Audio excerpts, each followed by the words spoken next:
방금 보셨겠지만 이런 이야기는 이 표만 보고도 누구나 말을 만들어낼 수 있습니다. 자, 근데 여기서 더 진짜 문제는 이 조언조차 절대 맞을 수 없다는 거죠.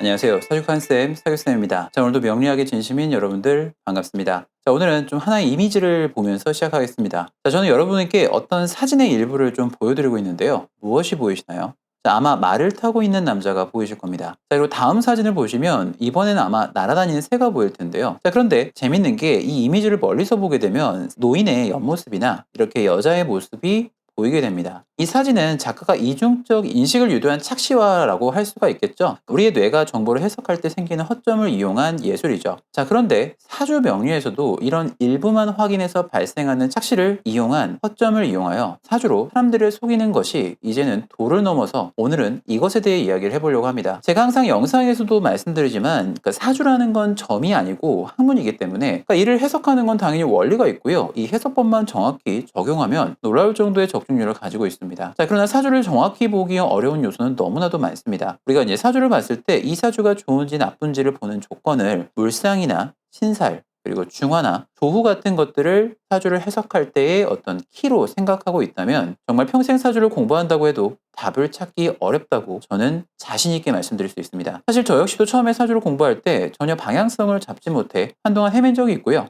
아예 사주 공부를 몇 년간 논 적도 있습니다. 자, 그러나 사주를 제대로 공부해보면 느끼는 거지만 방향성만 제대로 잡는다면 사주를 해석하는 법은 상당히 명료하기 때문에 누구나 편하게 사주를 풀 수 있다고 저는 생각합니다. 자, 그러나 문제는 역시 방향성인데요. 그 이유는 사주 명리학이 발생된 이후 이 역사적으로 변화된 부분을 모두 체크하며 사주를 해석하는 법, 즉 간명법이 어떤 변화를 해왔고 가장 합리적인 방식이 무엇인지를 아는 사람은 거의 없는 게 현실이고요. 이것조차 말해주는 사람이 없기 때문에 사주를 처음 접한 사람은 이미 사주를 공부한, 특히나 더 유명한 사람이 그냥 사주는 이런 거야 라고 이야기하면 아, 그런가 보다 하는 실정에 이르렀습니다. 그래서 저 역시도 이 부분을 항시 경계하기 때문에 먼저 공부하는 사람으로서 내 주장이 설득을 얻기 위해서는요, 정확하게 말씀을 드려야 합니다. 저랑 같이 공부하신 분들은 알겠지만 저는 좀 지루하겠지만 강의를 처음 시작하면은 왜 우리가 사주를 못 보는지, 그리고 사주 역사 공부를 시작을 하고 그 뒤로 이제 공부를 하면서 사주 해석 이론이 나올 때마다 어떤 시대에 발생해서 이게 어떻게 발전해 와서 현재는 이렇게 간명을 한다라고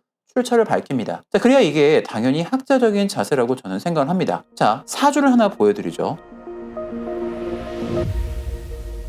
자, 여러분들은 이런 사주가 무진월을 만난다고 하면 무진월은 좋다 나쁘다를 어떻게 이야기할 수 있을까요? 자, 우선 이거는 이제 말이 성립이 안 되겠죠. 사주라고 할 수가 없습니다. 사주라는 것은 말 그대로 4개의 기둥 그리고 8개의 글자로 이루어져 있기 때문에 이건 사주라고 할 수가 없죠. 그냥 을목이 있는 겁니다. 약간 예상을 하셨겠지만 오늘의 주제는 무분별하고 무책임한 월간 운세 컨텐츠로 인한 문제를 좀 불편하지만 이야기하고자 합니다. 제 이야기가 불편할 거라고 생각이 되시는 분은 지금 이 영상을 끄셔도 좋습니다. 그리고 제 사비쌤 유튜브를 구독하지 않고 시청하시는 비율이 상당히 높은데요.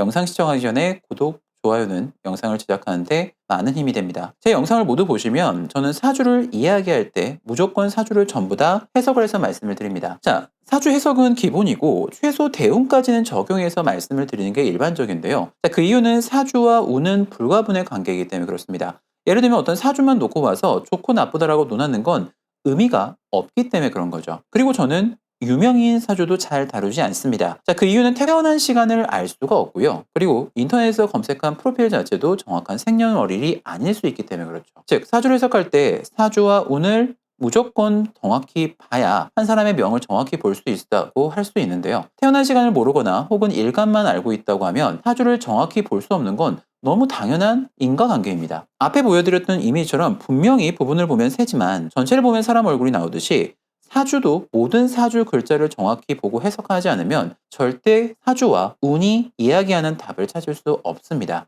자, 그래서 저는 저의 영상을 보시는 분들이 좀 어려워할지라도 단식적인 지식을 전달하는 영상 콘텐츠를 만들지는 않고요. 무조건 실전 사주를 풀어내는 방식을 고수하는 이유는요. 아무래도 사주라는 건 우선 좋고 나쁨을 풀어봐야 우리가 흔히 말하는 통변적인 요소까지 이어갈 수 있기 때문에 그런데요. 그렇기 때문에 제 콘텐츠를 처음 보시는 분들은 아무래도 진입장벽이 높아 어려워할 수 없기 때문에 당연히 조회수가 낮은 건 사실입니다. 자, 그래도 저는 이 작업을 계속 이어나가려고 하는 이유는 제가 어릴 적 사주 공부의 방향성이 틀어져서 몇 년을 사주 공부를 헤맨 시행착오를 지금 현재 명리학의 진심인 분들에게 이런 것들을 좀 쥐어드리고 싶다는 생각이 있었고요. 그리고 꼭 사주를 공부하고 싶은 분이 아니더라도 일반적으로 그냥 사주라는 거를 그냥 보고 싶어 하는 분들이 사주라는 게 그래도 어떤 거다라는 건 최소 알아야 어디 가서 피해를 당하지 않기 때문에 저는 이런 방향성을 계속 고수할 것 같습니다. 자, 그렇다면 사주 전체를 보지 않고 운을 보게 되면 발생되는 문제에 대해서 이야기해 보고요. 제가 다른 영상에서도 이야기한 적이 있지만 이렇게 사주를 전체를 보지 않고 운을 보면 왜 적중률이 0%인지 그리고 이렇게 보면 어떤 문제가 발생하는지에 대해서 한번 알아보도록 하겠습니다. 자, 우선 일반적으로 어떤 식으로 월운, 사실은 절운이 맞습니다. 절개에 맞춰 운이 시작되기 때문에 자, 지금은 9월 백로가 지났으니 을류월입니다. 자, 지금에도 당장 여러분들이 유튜브에 월별 운세라고 치면 정말 수많은 컨텐츠가 나옵니다. 자, 그런데 보시면 대부분 패턴이 정해져 있습니다. 자, 지금 보시는 것처럼 일간을 놓고 월에서 들어온 운을 설명하는 게 가장 널리 알려진 방식이고요. 조금 진보된 게 일지를 가정하고 월지를 가정하고 세운을 적용해서 들어온 운을 해석하는데 이렇게 한다고 해도 역시 적중률은 0%입니다. 자, 이건 절대 사주를 통해서 알아낼 수 있는 게 아무것도 없는 방식이기 때문에 그렇죠. 그래서 저는 오히려 그걸 이야기하는 분들께 여쭈고 싶은 게 정말 손님의 사주를 풀 때도 그렇게 푸는지 물어보고 싶습니다. 자, 이런 이야기를 제가 꺼내게 된 계기가 있는데 최근에 상담한 손님 중에 본인이 월별 운세 컨텐츠를 정기적으로 보고 있다고 말씀을 하셨는데 본인이 평소에 사주를 푸는 건 몰라도 월별로 운세를 보는 건 그러니까 우리 신문에 보면 띠별로 그날의 일진 같은 것들을 보는 게 있는데 그거는 너무 좀 합리적이지 않고 사주가 오히려 일간별로 보기 때문에 좀 더 합리적일 거라고 생각해서 출퇴근할 때 가끔 그런 컨텐츠를 본다고 합니다. 그분 역시 을목일간인데 그분께서 본 영상 컨텐츠의 내용을 보면 이렇게 무진월 같은 것들이 들어올 때 제가 옆에 써놨습니다. 이런 식으로 얘기를 했다고 합니다. 재물을 상징하는 기운인 정제가 들어왔으니까 안정적인 성과, 새로운 기회, 그리고 이제 도전, 한동안 운의 상승세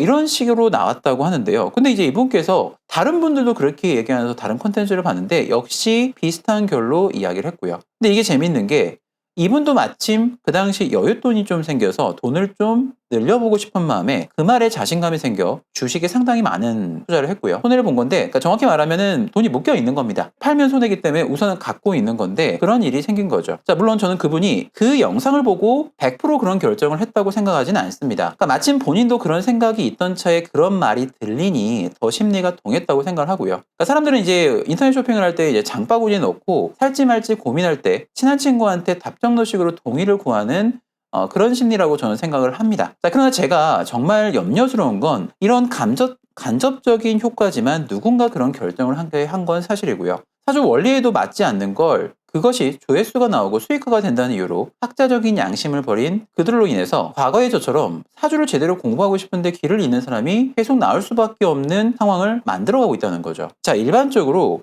월별 운세는 거의 비슷한 플로우를 가지고 운영이 됩니다. 일간이 무엇일 때 월에서 들어온 글자의 관계를 따지고 그 달의 운을 이야기하죠. 자, 여기 보이는 것처럼 정제라는 게 뜨게 되면 이 정제의 기본적인 의미를 전달하는 게 답니다. 자, 사주를 모르시는 분들을 위해 설명드리자면 십신이라는 거는 이 사주의 주인인 일간이 지금 현재 음의 목기운인데요. 어떤 글자를 만나게 되면은 생하는지 극하는지 이런 관계들을 따지면서 그 글자가 어떤 의미를 가지고 있는지 따지는데 그걸 우리가 보통 십신이라고 합니다. 자, 목기는 토기를 극하기 때문에 이렇게 되면 우리가 재성이라는 십신이라고 하는데요. 일반적으로 재성이라는 건 재물이나 목적, 현실성, 도전 혹은 부친, 여자 등을 상징하는 글자가 되는 건데요. 자, 그렇다면 이런 글자 말고 운에서 만날 수 있는 다양한 십신이 있는데 제가 여기 만든 기초도표를 한번 보시면 좀 더 자세히 알 수 있습니다. 자세한 기초도표 내용은 제 영상 더보기란의 블로그를 확인하시면 됩니다.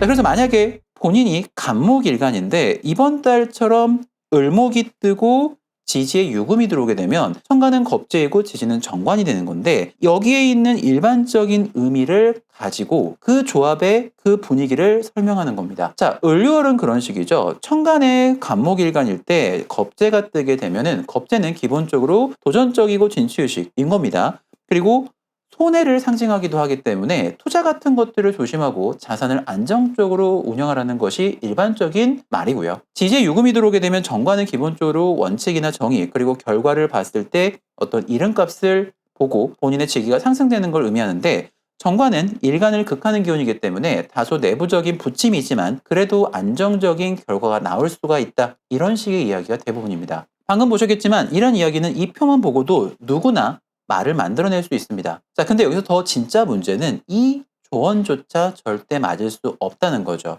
자, 그 이유는 앞에서 말씀드린 사주란 같은 을목일간이라도 사주의 용신이 다르고 그리고 나머지 글자의 구성이 다르고 게다가 대운이 다르기 때문에 너무 많은 경우의 수가 있기 때문에 무진월이 되었다고 정제가 들어왔고 길신이 들어와서 무조건 금전적인 운이 상승한다는 건 맞을 수가 없습니다. 자, 이건 제가 주장하는 게 아니라 자평진전 21정을 보도 이런 말이 있습니다. 자, 오늘날의 사람들은, 자평진전은 심효첨이 청대에 발간한 책이기 때문에 그 당시 절강성에 있는 사람들을 중심으로 얘기를 했을 겁니다. 사주의 경중을 알지 못하고 길성만 보이면, 길성이라는 건 그냥 길신이라고 이해하시면 좋은데 십신으로는 재성이나 관을 얘기하는 거고, 이제 이 책의 맥락에서는 이제 우리가 천을귀인 같은 이런 신살도 의미합니다. 자, 그래서 그런 것들이 보이면 용신을 버리고 사주 구성을 아랑곳하지 않은 채 망령되게 귀천을 논하고 화복을 논하니 심히 가소롭다, 이렇게 나와 있습니다. 즉 사주 내에 길신 정관이나 정제가 와서 좋은 것도 아니고 상관이나 편관이 있다고 해서 꼭 나쁜 게 아니라는 걸 말하는 건데요.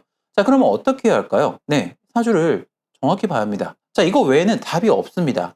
자, 예를 들면 가령 의사가 병을 진단할 때 여러분의 체온만 측정하고 그냥 큰 병이라고 판단을 해버린 뒤에 입원하라고 하면 여러분들은 동의할 수도 있으실까요? 사주도 마찬가지입니다. 자, 앞에서 말씀드린 저와 상담을 하신 여자분의 사주를 보면서 한번 이야기를 해볼 텐데, 일목일간이 쟤를 만나서 이 쟤는 길신이라는 정보만 이야기할 수 있지만 사주 전체를 보면 이야기가 완전 달라집니다. 앞에서 마치 우리가 봤던 착시 사진처럼 말이죠. 이 사주는 축월 을목의 편제격 사주입니다. 자, 우선 사주를 풀어나간 순서를 이야기하자면 이 사주에 무엇이 좋고 나쁨인지를 철저히 따져봐야 하고요. 그 뒤에 현재 대운과 세운, 그리고 절운에서 어떤 문제가 있는지를 철저히 따져봐야 하는데요. 앞에서 보여드린 무진월은 갑진년 중, 작년 2024년 중에 무진월이기 때문에 그 기준을 갑진년 기준으로 놓고 보도록 하겠습니다. 자, 이 사주의 모양을 설명드릴 텐데 결론부터 말씀드리면 천간의 모양은 상당히 좋지만 지지에는 몇 가지 문제가 있습니다. 그 이유는 월지가 편제인데 천간은 이렇게 편제가 올라왔습니다. 그러면 천간도 제가 용신, 지지도 제가 용신이죠. 기본적으로 지혜가 용신일 때는 이렇게 정관을 만나는 것도 좋고요. 재는 부이고 관은 귀니까 내가 가진 부로 인해서 명예까지 줄 수 있는 사주인 건데, 이 사주는 더 좋은 게 이렇게 시간의 개수, 축중에서 개수가 출고했기 때문에 인성이 이 정관을 보호할 수 있는 조건이 되는 거고, 재 그걸 직접 받지 않아서 천간의 모양이 상당히 좋습니다. 그래서 재관인을 모두 갖춘 사주인데 보통 이렇게 되면 많이 이야기하는 게 직업적으로 공무원이나 대기업을 이야기하는데, 실제로 이분은 미술 전공을 하신 의상 디자이너였습니다. 자, 직업성이 왜 그런지 대운과 그 시절의 학창시절 세운을 보면 알 수 있는데 오늘은 그 부분을 이야기하려는 게 아니니까 이건 넘어가겠습니다. 자, 사주천간의 모양은 좋지만 지지는 약간의 문제가 있습니다. 이렇게 월지편제가 이렇게 식신을 만나게 되면은 제가 살아나니까 좋고, 축월을목, 겨울나무기 때문에 식신은 조우가 되는 것도 좋지만 이렇게 일지에 있는 이 편관은 문제입니다. 특히 양옆에서 이렇게 재가 생하고 있고 사유 반합을 짜고 있는 것도 있기 때문에 지지는 살이 왕해지는데, 자세히 보시면 일간의 뿌리마저 약해서 재관인을 다 갖췄다고 하지만 지지 내부적으로는 배우자 궁에 칠살이 살아나기 때문에 남자로 인한 문제도 있겠지만 직업적인 문제 그리고 운에서 이 부분을 돕지 못한다면 건강적인 문제도 가져올 수 있습니다. 자, 근데 잠깐 여기서 한번 다시 이 사주 모습을 한번 봐주시죠. 방금 제가 이야기했던 것에 단 하나라도 이야기할 수 있을까요? 즉 일부만 보고 사주의 희귀를 논하면 이런 것이 문제가 될 수 있다는 겁니다. 자, 그럼 계속 보겠습니다. 대운은 초년부터 제격의 칠살을 만난 사주가 이렇게 방신하는 인수로 오는데 일간을 돕는 운인 건 좋은데 문제는 이 병술대운입니다. 불안불안하죠. 그 이유는 천간의 정관이 드러난 중에 아무리 인수가 있다고 하지만 대운 천간에 이렇게 상관이 드러나면 세운이나 절운에 의해서 언제든지 이 천간의 정관이 닫힐 수 있고요. 지지 같은 경우 요 정제 술토가 들어오게 되면은 기본적으로 다시 재는 재를 만나는 것도 좋다고 하지만 문제가 되는 칠살이 살아날 수가 있고요. 게다가 상관이 뜬 중에 축술 및 사명까지 일어나기 때문에 이 병술대운을 이야기하자면 직업적인 변동이 있을 수 있는 시기인데 이게 절대 본인에게 유리하기 어려울 수 있는 조건을 가지고 있는 대운이라고 꼭 말씀드려야 합니다. 실제로 이 여성분은 이 을류대운으로는 지금 들어와 있지만 20대 때 이 병인대운, 본인 나름 좋은 학교로 나왔지만 직업이 항상 안정이 안 되었던 분입니다.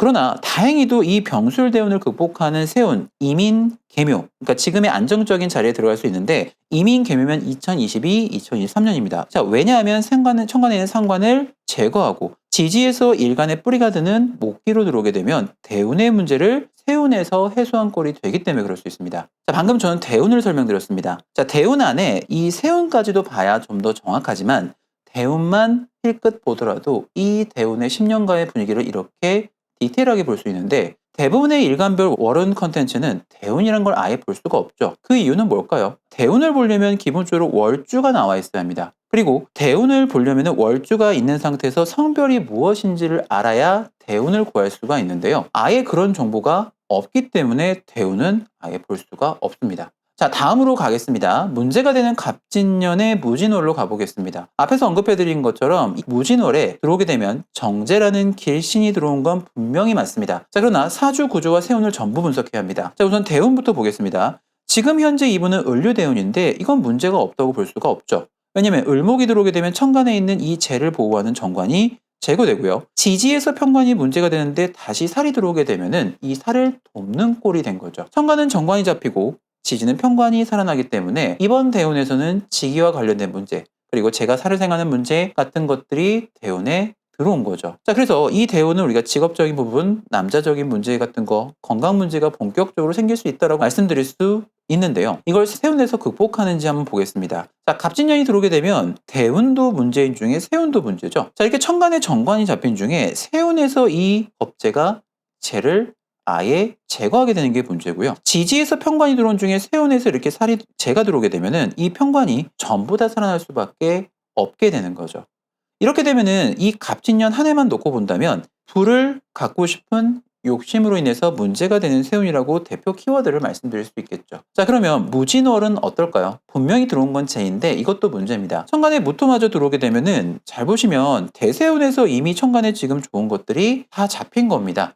근데 이 재도 용신이고 인수도 용신인데 이 재와 인이 서로 묶이게 되기 때문에 절대 투자 같은 것들이라든지 뭐 주변 사람과도 돈 거래를 하면 안 되고 건강적인 부분도 말씀드릴 게 생겨버린 시기가 된 겁니다. 자, 여러분 어떠신가요? 여러분도 지금 당장 본인의 생년월일을 만세력 어플에 넣으면 이런 사주 대세운의 모양 같은 것들은 누구나 쉽게 사주를 뽑아볼 수 있습니다. 자, 그런데 문제는 이걸 해석하는 게 문제일 텐데요. 맞습니다. 그래서 저는 제 컨텐츠에서 항상 근본적으로 사주를 어떻게 풀어나갈지에 대해서 계속 말씀을 드리고 있는 건데요.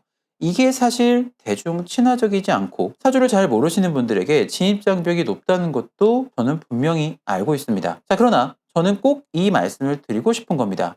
사주라는 건 풀어내는 감명 원리가 분명히 있는데 이것을 지키지 않고 일부의 모양 혹은 어떤 글자가 많은데 마침 이게 길신이고 좋은 신살이기 때문에 사주가 절대 좋아지는 일은 없기 때문에 누구나 명리학자처럼 공부할 필요는 없는데 그런 사실들이라도 좀 말씀을 드리고 싶은 거죠. 자, 그리고 이런 월별 운세 컨텐츠를 만드는 분들이 정말 그게 문제가 되는지 본인이 몰라서 그렇다면 저는 어쩔 수 없지만 본인도 그렇게 손님한테 말할 수 없는데 그냥 그렇게 무책임하게 사주 일간만 놓고 세운 전운을 노라는 컨텐츠는 좀 본인도 되돌아봐야 하는 게 아닌가 생각을 합니다. 자, 앞에서 저는 방향성에 대한 이야기를 했습니다. 요즘같이 정보가 넘치는 시대를 살아도 오히려 사주를 제대로 공부하기 어렵다고 저는 생각하는데 그 이유는 책이나 영상이든 매체는 넘쳐나지만 제대로 된 사주 해석의 방향성이 실종되었기 때문에 그렇습니다. 저는 제 제자분들에게 자주 이야기합니다. 제가 대한민국 최고 사주 명리가라고 저는 단 한 번도 생각한 적이 없습니다. 자, 그러나 자신 있게 말씀드릴 수 있는 건 이 사주라는 것이 가지고 있는 정확한 해석 원리가 어떻게 통변으로 이어나가야 되는지에 대한 부분은 지난 수년간의 노력으로 저는 알아냈고요. 그 방향성을 제대로 만들기 위해 저는 앞으로도 여러분과 계속 사주를 정확히 보는 방법에 대한 이야기를 하고자 합니다. 정확한 사주 강의에 대한 안내나 사주 상담이 필요하신 분들은 제 영상의 더보기란이나 저의 블로그에 방문해 주시고요. 여러분의 구독과 댓글은 항시 영상을 만드는 데 힘이 됩니다. 다음에 좀 더 좋은 영상으로 뵙겠습니다. 감사합니다.